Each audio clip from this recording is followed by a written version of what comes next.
Hello class. In this video I'm going to do exercise 2.5 in the textbook on page 53. For problem set number 2 you're going to have to do exercise 2.6. So how I solve 2.5 will be a good guide for what kind of answer we're going to look for in 2.6. The directions in 2.6 say if you've already done 2.5 you can use the transitivity of identity which we previously established, but you are not doing 2.5 so you're not allowed to do that. In fact, I'm not going to even allow you to repeat my proof of 2.5 and then use the transitivity identity in 2.6. Rather, I want you to solve 2.6 primitively using the same resources, i.e. the indiscernibility of identicals, which I am using to solve 2.5. Okay, what is the indiscernibility of identicals and what is the transitivity of identity? Transitivity principles are types of principles that say you can cut out the middle term or the middleman in some sort of transaction. Like standardly they say if A equals B and B equals C, we can cut out the middleman B and just assert that A equals C. It's traditional to state these in the reverse order so that you can tell clearly what the middleman is by reading it top to bottom, but it doesn't matter. This is just as valid to put it in this way. B equals C and A equals B, therefore A equals C. That's the transitivity of identity which we're trying to establish. Now what is the indiscernibility of identicals which we will use to establish it? This principle just says if we have any identity sentence like B equals C, anything that's true of B must also be true of C, because after all, B and C are the same thing. So P can't be true of B but not true of C because C just is B. So we can't discern between them by finding that one of them has property P and the other one lacks property P. That's not possible.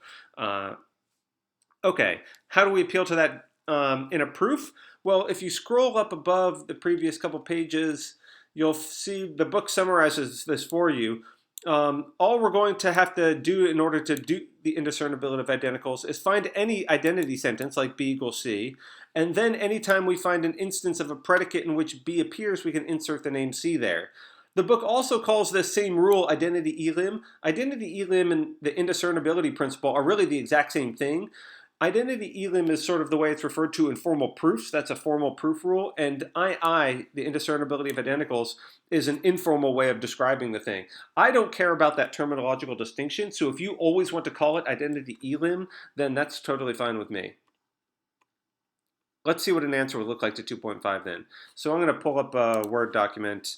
I'm sort of pretending like I'm doing problem set 2 and saying I'm doing exercise 2.5, but remember, you don't do 2.5, you're going to do 2.6.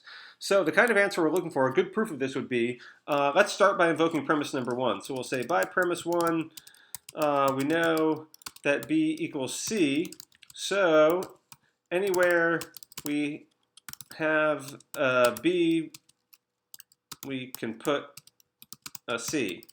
All right, that's basically, I'll just say by II, the indiscernibility principle. That just sort of says what we're allowed to do, what we're licensed to do by that principle. Now we'll say in premise 1, in premise 2, we have A equals B. So by II, we can put a C in for that B, i.e. the second argument place of premise number 2. You could even state that explicitly in your answer if you'd like. That would be really wonderful. Thus yielding A equals C. And that's it. What I've done is I've invoked both premises because I do need to know both of those things in order for this answer to work. So I invoked the information in premise 1 and 2, and I explained how by the principle of indiscernibility of identicals I'm going to extract that information from those two premises in order to get A equals C. So that, even though that looks incredibly simple and short, that is a totally legitimate answer. Now yours is going to be a little more complicated because you might have to do a couple of identities and keep going with it, but this gives you a sense of the kind of answer that we're looking for. Okay, hope that's helpful. Thanks.